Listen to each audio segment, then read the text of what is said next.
नमस्कार दोस्तों, आप देख रहे हैं द फैक्ट इंडिया और मैं हूं अरीशा गजल।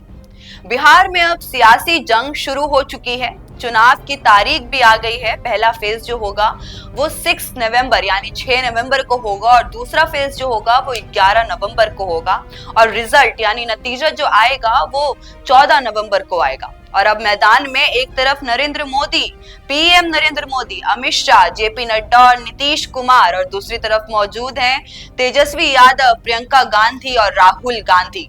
तो सवाल इतना आता है दोस्तों कि इस बार बिहार की गद्दी पर कौन बैठेगा। श्री मेवाड़ हेलीकॉप्टर मानसरोवर जयपुर लेकर आया है आपके लिए बहुत बड़ा उपहार। रॉयल शादी एंट्री हो, इलेक्शन टूर हो, एयर एम्बुलेंस हो, पुष्प वर्षा हो या वीवीआईपी दर्शन हो, इसीलिए अभी तुरंत बुक कीजिएगा। एनडीए या फिर महागठबंधन। दोस्तों, बिहार की 243 सीटों के लिए 2 चरण में वोटिंग रखी गई है। मतलब अब हर जो पार्टी है वो पूरी ताकत से मैदान में उतरेगी और अपनी पूरी ताकत झोंक देगी।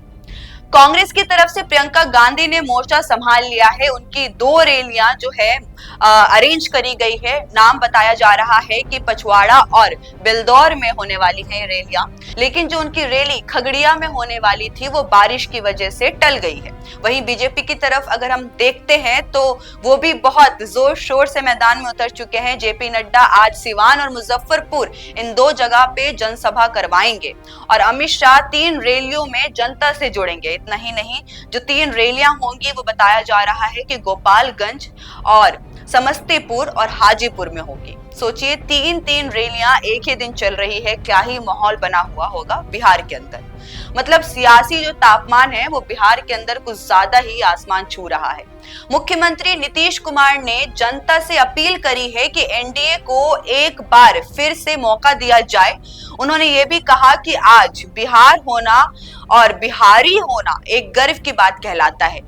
यानी वो अपने काम और विकास के मुद्दों पर जनता से वोट मांग रहे हैं। दूसरी तरफ अगर हम देखें तो तेजस्वी यादव और कांग्रेस गठबंधन पूरी तरीके से इस कोशिश में लगी हुई है कि सत्ता जो है वो बदल जाए। तेजस्वी खुद मुख्यमंत्री पद के चेहरे पर खड़े हैं और युवाओं के साथ जुड़े हुए हैं, लेकिन वो बहुत बड़े वादे भी कर रहे हैं, जैसे कि रोजगार देंगे, शिक्षा देंगे, भ्रष्टाचार मिटाएंगे। इन सारे मुद्दों पर वो बातचीत कर रहे हैं। अब मैदान में पीएम मोदी मुजफ्फरपुर पहुंच चुके हैं और जनता से मिल रहे हैं।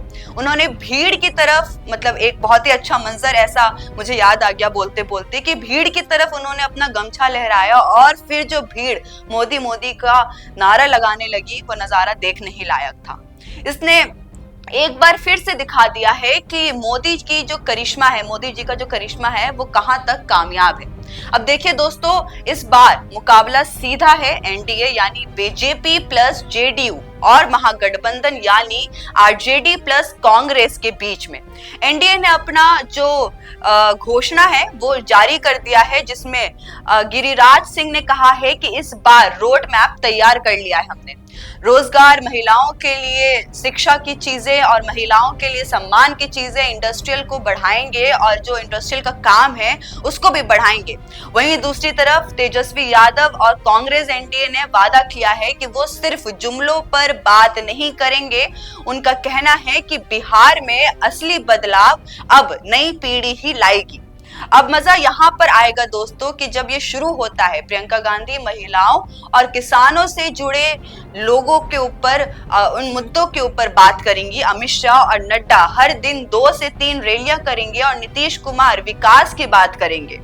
यानी ये जो पूरा पॉलिटिशियंस का और जो चुनाव का मैदान है वो गर्मा गर्मी की वजह से आसमान को छू रहा है। और तेजस्वी यादव कह रहे हैं कि अब बदलाव पूरी तरीके से तय है कि बिहार की जनता बदलाव को चुनेगी इस बार। यानी बिहार की राजनीति में गमछा, घोषणा पत्र और जनता का गुस्सा, तीनों चीज मिलकर एक बड़ा खेल बदल सकती है। तो दोस्तों, आपको क्या लगता है नीचे कमेंट सेक्शन में जरूर बताइएगा कि आपके हिसाब से इस बार बिहार में कौन जीतेगा, मोदी नीतीश की जो एनडीए पार्टी है वो, या फिर तेजस्वी प्रियंका की जो महागठबंधन है वो। नीचे कमेंट सेक्शन में अपनी राय को जरूर बताइएगा। जाते जाते इस वीडियो को लाइक करना मत भूलिएगा और सब्सक्राइब करिए द फैक्ट इंडिया।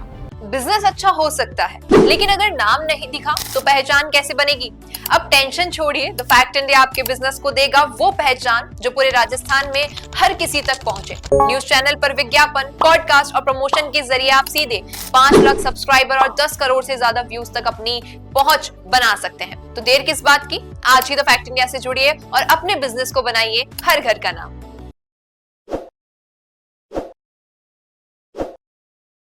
ताज़ा खबरों के लिए विजिट करें द फैक्ट इंडिया की वेबसाइट और डाउनलोड करें द फैक्ट इंडिया ऐप।